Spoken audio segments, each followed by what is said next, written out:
আজকে চলো তোমাদের সাথে শেয়ার করতে চলেছি আমার দাদু শ্রাদ্ধের প্যান্ডেল। সো চলো দেখতে থাকো। So hello everyone, welcome back to my channel. আমি সকাল সকাল উঠে পড়েছি। সকালে উঠে আমার ডিউটি থাকে হাত মুখ ধুয়ে আগে জল খাওয়া। জল টল খেয়ে আমি চলে যাচ্ছি আমার মায়ের কাছে। দেখছি মা সকালে কি খাবার বানাচ্ছে। তো আমার মা কিন্তু আজকে করছে সুজি।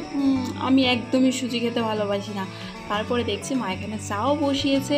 দেখো সকালে আজকে ওয়েদারটা কতটা সুন্দর। তো চলো আগে চাটা খেয়ে নিই। আমি কিন্তু চা খেতে বসে পড়েছি। আর চা খেতে বসে বসে আমার বোন করছিল কম্পিউটার। তো আমি সেটাই দেখছিলাম, ও প্র্যাকটিস করছিল। দেন আমি চাটা খেয়ে ওকে একটু দেখিয়ে দিচ্ছিলাম। ওর বলে একটু বুঝতে অসুবিধা হচ্ছিল, তাই আমি সেখানে ওকে একটু হেল্প করছিলাম। তো আমারও চা খাওয়া শেষ। আমার কিন্তু রোজ সকালে ডিউটি থাকে আমার গাছগুলো কেমন আছে না আছে সেগুলো দেখা। তো এখানে যত গাছগুলো দেখছো এগুলো কিন্তু সব আমার লাগানো, ফুল আছে, ফল আছে, অনেক কিছুই আছে। আর এখানে যে গাছগুলো দেখছো এগুলো কিন্তু সব আমার মায়ের লাগানো। অনেক রকমের সবজি আছে এখানে। দেখো এখানেও প্রচুর সবজি। এখানে কয়েকটা ফুল গাছ আছে, ফল গাছ আছে, এই দেখছো বড়ই গাছ। আর এখানে আছে পেয়ারা, ডালিম, অনেক কিছু গাছ আছে এখানে। এগুলো সব আমি লাগিয়েছি। আর এগুলো আমার মা কি বলে চাল কুমড়ো, ঝিঙে, তারপরে শসা, আরও কি আছে সেগুলো মা সব লাগিয়েছে। তো আমি সেগুলো দেখে ভালো করে জল ঠল দিই। এটাই আমার সকালে ডিউটি থাকে। তারপর কিন্তু আমিও চলে এসেছি একটু প্র্যাকটিস করার জন্য। প্র্যাকটিস না করলে সব ভুলে যায়। প্র্যাকটিস করতে করতে বোন জানিকে একটা বলছিল, আমি বোনের সঙ্গে প্রচুর গল্প করছিলাম, একটু হাসাহাসি করছিলাম। ও আমাকে আর কি করতেই দিচ্ছিল না, প্রচুর কী বলছিল জানি, আমি ভুলে গেছি। তো সেগুলো সেরে কিন্তু আমি চলে যাব। আমার ঘরের প্রচুর কাজ আছে। দাদুর শ্রাদ্ধ বলে কথা, বাড়িতে কিন্তু প্রচুর লোক আসবে। আর এত নোংরা থাকলে লোকে কি বলবে বলো তো। তাই আমি চলে গেছি আমার সমস্ত জামা কাপড়গুলোকে গোছাবো। রোজ রোজ পরা হয় আর সব এইভাবে গুটিয়ে মুটিয়ে ঢুকে রেখে দিই। আর এই যে কুর্তিগুলো দেখছো এগুলো কিন্তু আমার একদমই পরা হয় না। আমার কিন্তু প্রচুর কুর্তি আছে, কিন্তু আমার একদমই কুর্তি পরা হয় না। আর কুর্তি পরতেও আমার ভালো লাগে না।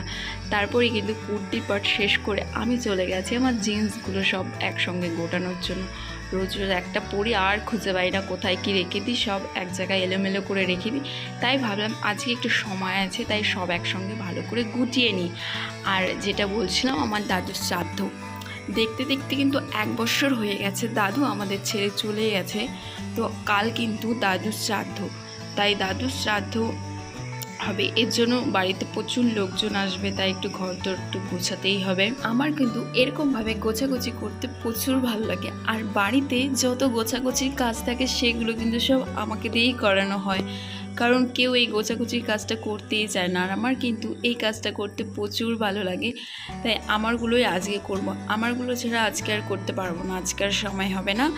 কারণ অলরেডি অনেকটা সময় হয়ে গেছে, অনেকক্ষণ থেকে গোছাচ্ছি, মানে এটা ওটা খুঁজে খুঁজে বের করছি, কোথায় কি রেখে দিই না রেখে দিই খুঁজে পাই না। যখন পড়তে যাব দেখবে কিচ্ছু খুঁজে পাবো না। তাই আজকে ভাবলাম সব আমি একসঙ্গে করে গুছাবো, মানে যেটা যেখানে রাখবো যাতে মনে থাকে সেইভাবে গোছাবো। কথা বলতে বলতে কিন্তু আমার অনেকটা গোছানো হয়ে গেছে। কুর্তিগুলো গোছানো হয়ে গেছে, চুড়িদারগুলো, তারপর কিন্তু জিন্সগুলো অনেকটা হয়ে গেছে। এখন আমি বের করছি আমার টপ কালেকশানগুলো, যেগুলো আমি রেগুলার ইউজ করি। আর দেখো এখানে কিন্তু আমি কিছু টাকাও পেয়ে গেছি। মনটা খুব খুশি খুশি লাগছিলো গোছাতে। আর আমার কিন্তু গোছাতে খুব ভালো লাগে। কেন বলছি, যখন জামা কাপড় গোছাই না, জামা কাপড়ের নিচে দেখি এখানে একটু টাকা পড়ে আছে, ওখানে একটু টাকা পড়ে আছে, সেগুলো কিন্তু আমার বেশ ভালোই লাগে। দেখো এখানে সব কুর্তিগুলো আলাদা করে সরিয়ে রেখেছি, জিন্সগুলো সব আলাদা করে সরিয়ে রেখেছি। এখন আমি সব টপগুলোকে সুন্দর করে ছোটো ছোটো করে ভাঁজ করে রেখে দেবো, যাতে আমার খুঁজতে সুবিধা হয়, অসুবিধা না হয়। তার জন্য সব একসঙ্গে করছিলাম। আর করতে করতে কিন্তু পুরো আমি হাঁপিয়ে যাচ্ছিলাম। ততক্ষণে আমার মায়ের রান্না বান্না সব কিন্তু শেষ হয়ে গেছে, আমাকে খাওয়ার জন্যও ডাকছিল।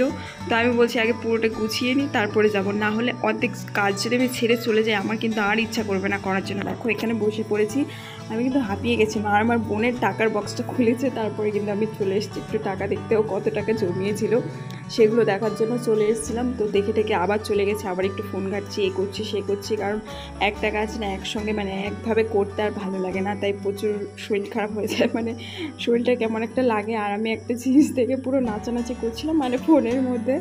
দেখো এখানে আমার মা একটু খাবার নিয়ে এসছে, বলছে খা, অনেকক্ষণ থেকে কাজ করেই যাচ্ছিস। তো এখানে একটু খাবারটা খেয়ে নিই। আমার বোনকেও একটু খাইয়ে দিচ্ছিলাম। ও আবার বলছে যে দেখ কত টাকা মানে হয়েছে। তো চলো, আমি কিন্তু এখন আমার সব কাজ শেষ করে চলে এসেছি দেখো এখানে কিন্তু আজকে আমি শ্যাম্পু করব, তো মামি আমাকে সুন্দর করে তেল দিয়ে দিচ্ছে, আর মামি যা মাসাজ করে দেয় না তেল দেওয়ার পরে, জাস্ট ওয়াও, মানে কি বলবো, আমার তো পুরো ঘুম চলে আসে। ভাবি যে রোজ রোজ যদি এরকম আমাকে কেউ একটু করে দিত মাসাজটাও খুবই ভালো লাগতো। তো দেখো তেল ঠেল দিয়ে আমি মাথাতে চলে এসেছি খাওয়ার জন্য। আমি আর মা এখানে বসে পড়েছি খেতে। তো আজকে আমাদের নিরামিষ, কারণ কাল হচ্ছে দাদুর কাজ, তো বছরের কাজ বলে কথা, সেখানে তো সবারই কাজ থাকে। তো তার জন্য আমরা কিন্তু আজকে নিরামিষ খেয়েছি। আর এখানে দেখতে পাচ্ছ আইসক্রিম, এটা হচ্ছে দুধের আইসক্রিম। তো এটা কিন্তু আমি বাড়িতেই বানিয়েছি।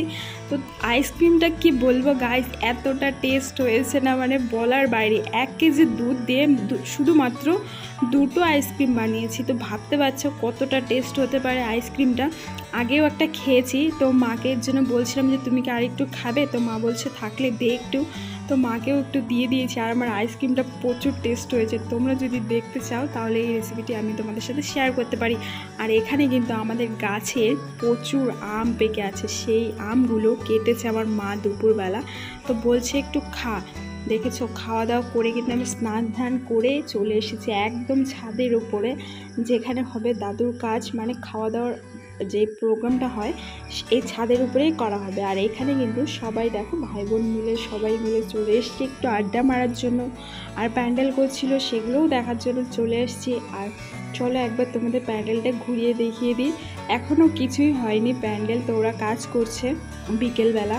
তো রোদ থাকে প্রচুর, কারণ এখন যে প্রচুর গরম, তো রোদ তো থাকবেই দুপুরবেলা ছাদে। তো দুপুরে আর সারাদিন কোনো কাজ হয়নি, তো বিকেলবেলা চলে এসছে সবাই কাজ করার জন্য। আর এখানে কিন্তু ছাদে প্রচুর গাছ ছিল, গাছগুলোকে নিচে সরিয়ে রেখেছে। আর এখানে দেখছো আম পাড়া হচ্ছে, এখানে আমগুলো দিয়ে চাটনি করা হবে, সেই জন্য গাছ থেকেই সব আম পাড়া হচ্ছে। কাঁঠালও পাড়ছে, কাঁঠাল দিয়ে কাঁঠাল চিংড়ি হবে, তাছাড়া কাঁঠালও পাড়ছে এখান থেকে। আর আমও পেড়ে নিচ্ছে। আর আম পাড়ার টেকনিকটা ওদের দেখেছে কত সুন্দর। সব কিন্তু এই গাছের আমগুলো প্রচুর বড় বড় হয়, পড়েই ফেটে যায়। তাই এখান থেকে পেড়ে ঠেড়ে আমরা কিন্তু চলে এসেছি। দেখো এই চুলোগুলো দেখছো, এগুলো কিন্তু আমার মা আর মামা বানিয়েছে। তো এগুলোর মধ্যে হবে রান্না। আর সন্ধ্যার সময় দেখো 1 বোতল কোক এনেছে, সবাই খেয়ে নিয়েছে, আমার জন্য মাত্র এতটুকু রেখেছে। এতটুকু ওকে খেতে বলছে। তার দিদুন পেছন থেকে জানি কি বলছিল একটা, অতটা খেয়াল করিনি।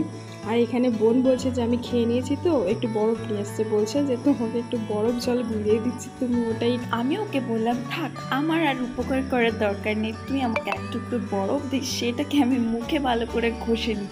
কারণ আজকে সারাদিন এতটা রোদ গেছে, সারাটা দিন এখান দিয়ে ওখান দিয়ে টুকটুক করে বেরিয়েছি, আমার মুখের অবস্থা পুরো ঝলসে গেছে। তাই আমি একটু বরফ ঘষে নিলাম। আমার দেখা দেখি ও স্টার্ট করে দিয়েছে। আর সন্ধ্যাবেলা আমরা চলে এসেছি একটু টিফিন করার জন্য। সেরকম আর খাওয়া হয়নি আমার, একবারই খেয়েছিলাম ভাত। তারপরে কিন্তু দেখো এখানে চাউ চাউ নিয়েছি 2 প্যাকেটের মতো, কতগুলো হয়েছে। আর এর মধ্যে একটু জল আর একটু সাদা তেল দিয়ে ভালো করে ধুয়ে নিয়েছি, যাতে চাউ চাউটা একটার সঙ্গে একটা লেগে না যায়।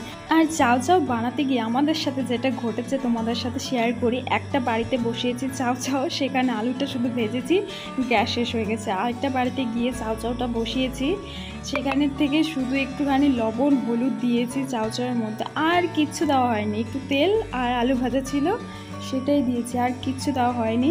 তো আরেকটা বাড়িতে চলে এসেছি দেখেছো চাউ চাউ নিয়ে খাওয়ার জন্য। আর এখানে সবাই মিলে বসে পড়েছি খাওয়ার জন্য। চাউ চাউটা বাস টেস্টি ছিল, সবাই মিলে একসঙ্গে খেলে যেমনই হোক না কেন মজাই লাগে। তারপরে কিন্তু আমি চলে এসেছি রাত্রেবেলা বাড়িতে। রাতের খাওয়া দেখছো আমার মা কিন্তু এখানে রুটি বানিয়েছে, ভাতও ছিল। তো আমি 2টো রুটি নিয়ে নিয়েছি, আলু ভাজা করেছিল, সেই আলু ভাজা দিয়ে 2টো রুটি নিয়ে নিয়েছি। আমি খাওয়া দাওয়া সেরে একদম চলে যাব ঘুমাতে, কারণ সারাটা দিন আজকে প্রচুর ঘোরাঘুরি হয়ে গেছে, প্রচুর শরীরটা খারাপ লাগছিল। মানে রুটিগুলো আর খেতে পারছিলাম না, এতটা টায়ার্ড লাগছিল শরীরটা, কারণ প্রচুর ঘুরেছি। তো আজকে আরও গরমটাও প্রচুর ছিল। তো চলো ঘুমাতে চলে যাই খাওয়া দাওয়া সেরে। আর দেখছো ঘুমাতে এসে দেখছি ঘরের মধ্যে কে চলে এসছে একটা, আমি ওকে বের করার ব্যবস্থা করি। দেখা হচ্ছে আবার নেক্সট ভিডিওতে, ততক্ষণের জন্য তোমরা ভালো থেকো, সুস্থ থেকো, টাটা বাই।